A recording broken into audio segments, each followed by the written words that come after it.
behind me, just a slight glance, I see an absolute beauty. In actual fact, I see more than one beauty to the one side of me. This is the Alfa Romeo 4C from our friends at Millstock, and this is Olwethu Nodada. Two magnificent, beautiful. Well, I want to call you both beautiful, but I do see that this is a lot less beautiful than the beauty right next to me right now. Olwethu, it's lovely to catch up with you. We're going to find out what makes you tick. Yes. What makes Olwethu this incredible package that we get, this media sensation. We're going to find out more about you. You're going to do the driving in this. Can't wait. Look at this thing. And nobody knows you're actually a bit of a petrol head. You love cars. So he says. I mean, I drive safely. I think that's it. Alfa Romeo 4C again, thanks to Millstock. We're going to reach new frontiers with Olwethu in the driving seat. Let's hop in and let's find out more about you. Do it. In the car with Olwethu.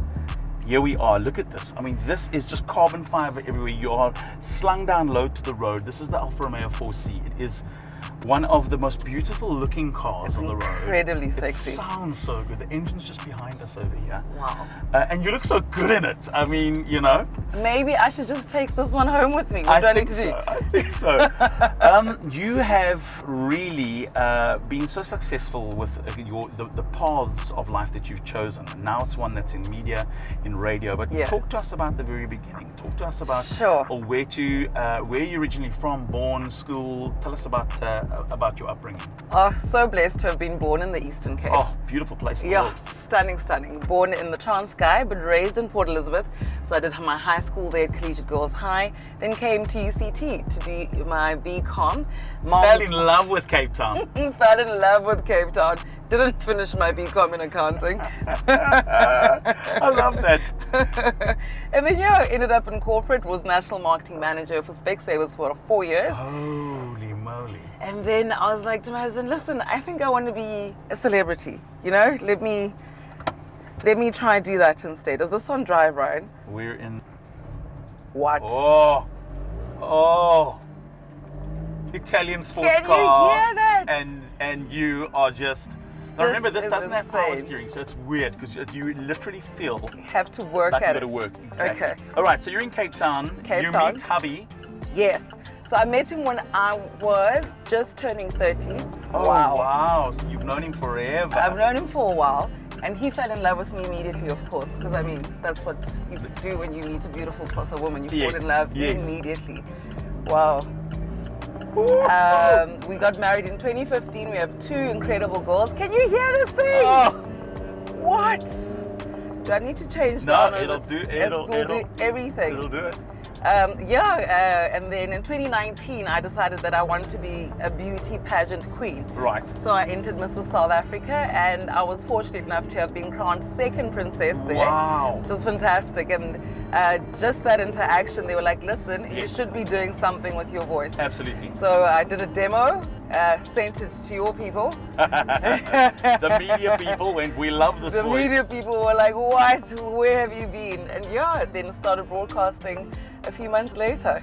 But you've got a great handle of the, it's one thing to be able to speak in any language and master the craft, but there's another thing about being pleasing on the ear and having the right kind of voice to please the ear, and you've got that. I can sit and close my eyes and go, well, you can just talk away. I hear you, talk away.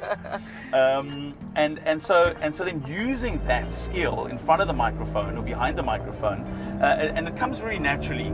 So was that the first time that you kind of went, well, listen, I think I want to be doing this? Yeah. So generally when I was in high school, I did debating. So public speaking has always been my it's always thing. been a thing. So you couldn't. You're very comfortable. You couldn't put me in a tennis court. You couldn't put me in a netball court. I was reserved for the D team in netball. So essentially, nothing wrong with that. Yes, I had no choice but to use my voice, and I think I love connecting with people. I think that's the best part of being in broadcasting, is that you get to speak to people from all walks of life, and they share their stories and they trust you with their truth. It's really just such a privilege. I love it so much. So now talk to us about Cape Town's home. There's no getting away from the fact that now the Cape is where you love. This is it. What does a normal day in the life of Olwethu look like now? Woo, so mom to 2 girls. I have an 8-year-old and a 4-year-old. Yeah. So they're both at school, obviously. So it's waking up at like 5:30, and then making sure they're awake and they fight with me about, no, it's too early. It's too early, Mom. The sun isn't up. Let's just chill. And then eventually I managed to get some oats down their throats and take them to school. And then it's just media consulting. So I do a lot of mentoring as well. Yes. I serve as a mentor for Mrs. South Africa, so I mentor the girls that have entered the pageant.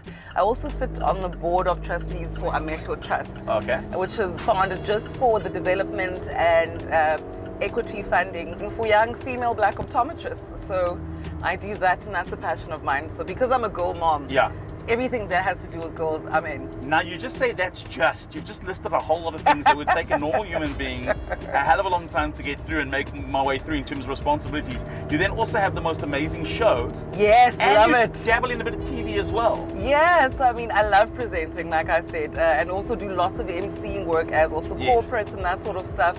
Just being in front of a crowd and really helping them tell their story is really incredible. But my favorite time is the time that I have on radio. It's a late night show. I get to have the most insane conversations with our listeners. They're all such hopeless romantics, like from whatever age group. Hey, you're a hopeless romantic. I am. You are the queen of the slow jams. I've discovered about you, you love your slow jams. Obsessed with anything that has to do with love. I'm such a romantic, literally. That's brilliant. I think I've dated maybe 4 guys my entire life, and I was like, this is my husband. Every single time. Speaking of that music, I mean, what were your musical influences growing up? Because I know that you love, like, and I hear it, you love all kinds of, we mentioned slow romantic music. What's your kind of what's your also your jam? hip hop. Okay. I grew up at the age where Notorious B.I.G., Snoop Dogg, Tupac were it. So definitely that, and even that guy who licked his lips all the time. What's his name? LL Cool J. LL Cool J. Loved him. Loved him. Knock you out. I'm gonna knock you out. So definitely that, and of course R&B. Yeah. My parents were very big jazz fanatics. So on a Sunday, they'd be playing jazz while we're prepping our Sunday lunch and that sort of thing. So yeah, a combination of those. And I think growing up in an all-girls school, there had to be some pop and disco involved there. Yep. The random social with the Grey Boys would mean that we're listening to everything. You gotta listen to everything. What? I mean, we're almost halfway through 2022. What's in the pipeline for you in terms of the rest of this year? And what are some of the things that maybe on your bucket list that you'd like to still achieve? On the pipeline for me is definitely working on the foundation that I have. Sure. So I founded a foundation called Every Girl Child Can. And so I really want to focus on building that network and creating bursaries for young girls to make sure that they're able to go and study whatever they want. That is incredible. How do people get a hold of you? How do people reach you at the foundation? Please, they must just send me an email on my Gmail, nodada.olwethu@gmail.com. Or just find me on my Instagram. Please, the email address has just come up. Please email. Yes. Please, Olwethu is doing amazing work outside of her public stuff that she's doing. Yeah. She's doing amazing work to help others and inspire others and give others the opportunity to have a dream. Because I think that's the one thing is when you look back at your life and see what you've done, what you've accomplished, what you're becoming, and what you're going to be. Yes. You want others to be able to have that and have the opportunity to dream. Definitely. I do too. Most people feel like you're stuck in this box. You know, society says you must do this, you must do that. But really, if you tap into your passion, that's when you win. Like, there's no point in someone going off to study BCom in accounting like I did, then being stuck in a job she can't really enjoy. Absolutely. So helping the kids find their passion and really work towards them is a big, big passion of mine. And hopefully, if the world really loves me, I'll get my own talk show on TV. Yes! Yes! You know she needs it. We're sending it out. Put it out in the universe.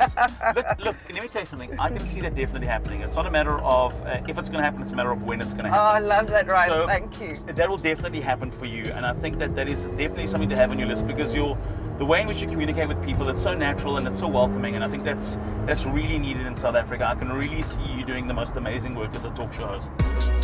Let me just tell you, she's driving this with heels. Of course. I mean, who walks out without heels? What do you mean?